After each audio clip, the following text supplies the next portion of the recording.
Pompey Sound, your hourly update from Fratton Park, sponsored by Piglet's Pantry, the home of award-winning and handmade food on the South Coast. In a thrilling championship clash, Mihailo Ivanovic's late header secured a vital 2-1 win for Millwall against Portsmouth, keeping their playoff dreams flickering with 6 games to go. The Serbian striker proved to be the hero, scoring twice from headers, with Andre Dazelle briefly levelling for Pompey in between. The win leaves the Lions 6 points shy of 6th-placed Bristol City and still in the hunt for that coveted playoff spot. After a sluggish first half, Ivanovic broke the deadlock just before the hour mark, meeting George Honeyman's corner with a powerful header. Portsmouth boss John Messineo rolled the dice with 3 substitutions, and it seemed to pay off when Dazelle fired home through a crowd of players with 10 minutes left. But Ivanovic wasn't done yet. With just 3 minutes on the clock, he rose highest to meet Casper Denor's perfect cross, sending the Den into raptures and condemning Portsmouth to their 10th away defeat in 11 games. The match had started brightly under the South London sunshine, though clear-cut chances were hard to come by. George Saville blazed a volley wide for Millwall, while Pompey's Colby Bishop forced a smart save from Lions keeper Lucas Jensen. The hosts suffered a blow when Japhet Tanganga was forced off with an arm injury, leaving the field in a sling. But they regrouped well after the break to claim all 3 points. Portsmouth head to Coventry City looking to end their woeful away form, with the relegation zone uncomfortably close behind them. Really frustrating game. I thought that we didn't play particularly well up until we went a goal down, and then we came alive, and we played really well, did brilliantly to get back into the game, and unfortunately it was a bit of a deja vu from the Preston game where we made some poor errors that's led to us defending another set play, and Millwall are a really good side from set plays, very, very big, very, very direct, and we just gave them far too many. We gave away far too many fouls, far too many throw-ins, far too many corners, and I know you're always going to have to give away a certain amount of set plays, but if you take a couple of really good examples early on in the second half, we have a throw down in that sort of right wing area. We give away the offside really, really cheaply, and next thing you know, the ball's down the other end and we're defending out of the corner. So too many of those situations where we don't make good decisions at the right part of the pitch. I can't believe it. We worked so hard to get back in the game again. We deserved to get back in the game, had a golden chance before.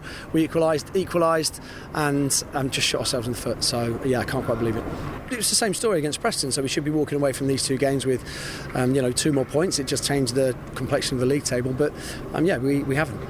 I just felt we were a bit too predictable. So we were really predictable in terms of going longer. And I'm not asking the lads to, you keep saying, so I'm not asking the lads to play relentlessly from the back, but I'm asking them to get the extra pass before we can actually then break them. We did it a couple of times in the second half. We take the extra pass, and all of a sudden, if you then go longer, because Millwall press, it's much more difficult for their central midfielders to pick up the second ball. So we were just too predictable at half time. And without Millwall really creating anything, we had to defend too many set plays. And we had to defend. And every time we had an opportunity at the top end of the pitch, I thought apart from Colby's chance, we didn't show enough quality, and we get dispossessed, we get broken on. So yeah, we needed to be a lot better. And when we showed that in moments, particularly when we went a goal down, you can see, what a good team we can be. But when we're off it by 5%, then it goes in the opposite direction. John Messineo has demanded action from football authorities after confronting what he described as discriminatory abuse from Millwall supporters during today's 2-1 defeat at the Den. Messineo was visibly frustrated after hearing offensive comments from fans positioned behind the dugout, prompting him to raise the issue with referee Ben Toner and 4th official Alan Dale. While play was briefly halted to address the situation, Messineo claims the abuse continued even after his complaints. "I heard discriminatory language coming from behind the dugout and reported it twice, but it just kept happening," a clearly angry Messineo told the press. "The officials did their job, but the overall response was a joke. We seem content just making nice videos about discrimination rather than actually dealing with it. I've rarely encountered this in football, but today I saw it with my own eyes. I reported it, and nothing meaningful was done. What's the point of having these procedures if they're not enforced?" The incident overshadowed a disappointing result for Pompey, who thought they'd secured a point, only for Mihailo Ivanovic to snatch a late winner for Millwall. Coventry's promotion push has hit a major setback with a devastating injury blow ahead of their championship clash with Pompey next week. The Sky Blues have been on fire since mid-January, storming up the table from 15th to 4th after winning 10 of their last 12 games. Swedish keeper Oliver Dovin has been crucial to their success, even earning his first international call-up last month.